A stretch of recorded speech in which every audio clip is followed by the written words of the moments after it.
Bonjour les amis. Alors, on va pas trop tarder. Au fait, parce que déjà il fait déjà un peu tard là. Donc je fais juste ce petit post, enfin ce petite vidéo pour vous informer de la sortie de mon premier essai. Alors, certains d'entre vous, sûrement, ils savent déjà, parce que j'ai eu l'occasion d'en parler dans d'autres posts que j'ai déjà fait. Et je parlais un peu de ce livre-là, qui est encore en vente pour l'instant aux éditions Les Selacantes. D'ailleurs, ceux qui sont intéressés par le livre, ils peuvent suivre le lien que j'ai déjà mis là sur ce direct. Ils peuvent suivre le livre pour aller, enfin, suivre le lien pour aller chercher le livre. On peut l'acheter en ligne, mais on peut aussi l'avoir à Moroni, à la librairie Selacante, à la coulée, pas loin de l'école coranique rénovée là, à Arlesuna, je pense que c'est ça. Pardon. Donc, c'est un livre, c'est un petit essai de quelques pages, pas vraiment un gros truc. Ça, en moins d'une heure, vous pouvez le lire. Après, il n'est pas encore cher parce il est vendu à 5 euros. C'est 2500 francs comoriens, donc c'est pas trop cher. Et surtout, le livre vous permet de comprendre un peu la situation. Enfin, ça évoque en tout cas la question de Mayotte, mais à travers un exemple précis, qui est le cas des îles Chagos. Comme vous le savez, peut-être la plupart d'entre vous le savent déjà, les îles Chagos, ce sont des îles qui se trouvent dans l'océan Indien et qui sont revendiquées par l'île Maurice. L'île Maurice estime que les îles Chagos, ce sont des îles qui, qui appartiennent de droit à l'île Maurice et que les Anglais l'ont arraché de force de, de Maurice et l'ont gardé encore jusqu'à aujourd'hui euh, dans un statut de colonie, alors que euh, Maurice se libérait de tout ça. Donc du coup, ils continuent à se battre, les Mauriciens, le gouvernement mauricien s'est toujours battu pour cela. Ils ont essayé de trouver des solutions au niveau des négociations bilatérales, ça n'a pas marché. Et jusqu'à ce que Maurice décide de saisir l'Assemblée générale. Et l'Assemblée générale a décidé, bon, c'est un peu long, mais je pense que j'aurai l'occasion d'expliquer davantage dans une conférence que j'organiserai à Moroni. Et les îles Maurice ont saisi l'Assemblée générale des Nations Unies. L'Assemblée générale des Nations Unies a décidé de demander un avis à la CIJ, à la Cour internationale de justice des Nations Unies, qui est la haute juridiction des Nations Unies. Du coup, un avis a été rendu dans des conditions qui n'étaient pas du tout. En fait, les choses sont passées aussi facilement qu'on le croyait au début, parce qu'après, il y a eu trop de problèmes entre un bloc mené par les Britanniques, un bloc pro-britannique, et qui avait le soutien des États-Unis ainsi que de la France. Mais il y avait aussi un autre bloc africain qui était derrière les îles Maurice et qui ont beaucoup appuyé pour que Maurice effectivement puisse recouvrer ses droits souverains sur les îles Chagos. Donc l'avis qui a été rendu, c'est un avis très intéressant et c'est ce qui a fait l'objet de ce livre parce que l'avis est intéressant dans le sens où pas mal d'éléments qui ont été évoqués par cet avis juridique aujourd'hui peuvent être transposés dans le cas de Mayotte. C'est-à-dire les mêmes problèmes qui se sont posés entre euh, les Mauriciens et les Britanniques sur la question des îles Chagos, les mêmes problèmes, les mêmes éléments de droit euh, se trouvent également dans le cas de notre contentieux territorial entre la France et les Comores sur l'île de Mayotte. C'est pour cela que j'ai fait cet article, enfin, pas cet article, cet ouvrage, un petit ouvrage, un petit essai, une petite étude comparative qui essaie de voir à travers ce qui a été dit dans l'avis consultatif, essayer de dégager des éléments qui sont transposables pour les cas de Mayotte. Et j'aurai l'occasion de revenir là-dessus parce que je compte organiser une conférence là-dessus en Moroni. Et j'aurai l'occasion de revenir sur pas mal de choses parce qu'au fait, aujourd'hui, Mayotte, enfin, les Mauriciens aujourd'hui plutôt, à partir de cet avis juridique, de cet avis consultatif de la CIJ, ils ont pu saisir le tribunal qu'on appelle le tribunal international sur le droit de la mer, TIDM, qui est un tribunal institué par la Convention de Montego Bay de 1981 sur le droit de la mer. Ils ont saisi le TIDM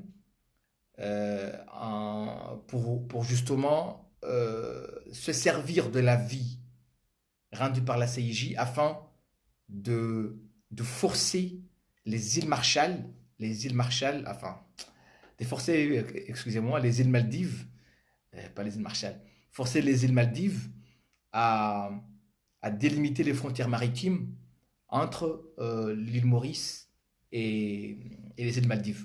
En fait, les autorités de l'île Maldives estiment que, des îles Maldives estiment que l'avis juridique, elle n'a pas une force contraignante et à ce titre, on ne peut pas s'en servir pour obliger les, les, les, les, les autorités des îles Maldives à, à régler un problème territorial, enfin, délimitation de frontières avec Maurice, alors que la décision qui a été rendue n'est pas une décision qui est contraignante et du coup, les Britanniques ont refusé de l'exécuter. Donc, du coup, c'est un contentieux qui est porté aujourd'hui enfin, devant le TIDM et on attend aujourd'hui la décision du TIDM qui sortira incessamment. Il va sortir, la décision sortira au mois de janvier, ce mois de janvier. On attend la décision, mais ça sera dans tous les cas une décision intéressante pour pas seulement les Mauriciens, mais également pour les Comoriens. Parce que si le TIDM accepte de s'estimer, accepte estime que il est compétent pour statuer malgré la présence d'une troisième partie qui est l'Angleterre et qui n'est pas partie au conflit en question devant le TIDM. Là, ce sera une décision historique qui va permettre également à les Comoriens de, de, de délimiter les frontières maritimes entre les Comores et Madagascar, malgré l'existence d'un contentieux qui est le contentieux des îles de Mayotte. On sait très bien qu'aujourd'hui, on n'arrive pas à le faire, parce qu'aussi longtemps qu'on n'aura pas réglé le problème entre le problème de la question de Mayotte, on ne peut pas délimiter les frontières maritimes entre les Comores et Madagascar. Donc, les Mauriciens, ils ont pu avancer, en commençant par un avis juridique qui était rendu par le CIJ, par la CIJ plutôt. Et de cet avis juridique, se sont présentés devant le TIDM pour forcer les îles Maldives à délimiter les frontières maritimes avec l'île Maurice. Bien sûr, parce on sait très bien qu'entre la partie des îles Maurice qui se trouve du côté des îles Maldives, c'est les îles Chagos, l'archipel des Chagos.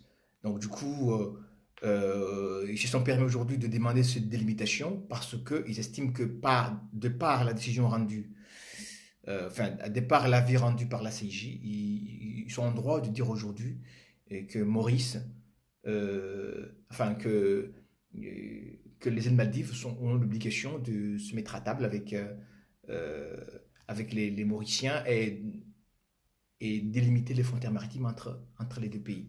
Les îles Maldives refusent de le faire pour l'instant, mais la décision, le TIDM va trancher dans pas longtemps, et là on saura. Donc, pour vous dire que ce qui se passe avec les îles Chagos, il y a beaucoup de similitudes avec ce qui se passe avec la question de Mayotte. Donc moi j'essaie de faire cette brève étude pour justement faire comprendre aux gens qu'il est très intéressant que, que nous, le Comoriens, suivons l'actualité juridique, surtout sur les questions qui intéressent les Echagos. Ça d'ailleurs, depuis le début, moi, j'ai pas attendu l'avis consultatif rendu par la CIJ dès le début. Quand l'Assemblée générale des Nations Unies a saisi la CIJ, je l'avais tout de suite, juste après, souligné dans mes posts sur Facebook qu'il serait euh, intéressant, il serait vraiment... c'est plus que faire de la coopération régionale, mais ça serait même servir la cause comorienne sur la question de Mayotte que de suivre l'évolution de la situation euh, sur l'affaire des Chagos. Donc, au fait, les Comoriens ne sont pas du tout intéressés. Ils n'ont pas du tout participé au débat. Ils n'ont même pas soumis des observations lors des audiences prévues qui ont eu lieu plutôt devant la CIJ à La Haye. Les Comoriens, pas seulement qu'ils n'ont pas soumis des observations écrites alors qu'ils avaient la possibilité, on les avait invités à le faire. Le greffe de la Cour avait informé les Comoriens, les autorités comoriennes, qu'ils ont le droit de soumettre euh, des observations. Et les Comoriens ne l'ont pas fait, alors que la plupart des pays de la région, surtout en Afrique, l'ont fait. Et en plus, vous verrez encore que même le jour des audiences, les Comoriens avaient le droit de se présenter en audience et de soumettre l'observation en soutien de leur frère de Maurice. On ne l'a pas fait. On ne l'a pas fait, on a été aux abonnés absents, ni à l'écrit, ni à l'oral. On n'a rien fait. Et aujourd'hui, une décision qui non seulement peut servir les Mauriciens, mais peut aussi nous servir, nous les Comoriens. Et d'ailleurs, je l'ai toujours dit, et je le dis encore une fois aujourd'hui, que c'est le meilleur moment pour que l'affaire de Mayotte soit portée devant la CIJ. Moi, je pense qu'il est temps que les autorités comoriennes demandent aux autorités françaises d'accepter que l'affaire soit portée devant la CIJ et on règle le problème selon le droit international. Continuer à dire que nous voulons Mayotte, ça même proposer des solutions, je pense que c'est un peu d'hypocrisie. Donc voilà, en gros, donc dans ce livre, c'est un petit résumé de tout ce que je viens de vous dire, avec quelques éléments intéressants. Et voilà, je vous ai mis le lien qui vous permettrait de suivre et d'aller acheter le livre plus tard si vous voulez. Et je compte également faire une conférence à Moroni à mon arrivée parce que je compte rentrer bientôt.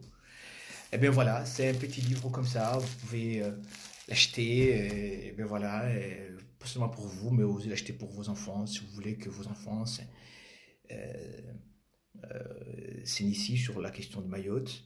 C'est une autre façon de régler la question de Mayotte, de voir la question de Mayotte. Ce n'est pas la manière classique dont on a l'habitude de présenter la question de Mayotte. Ça, on est passé par une autre approche.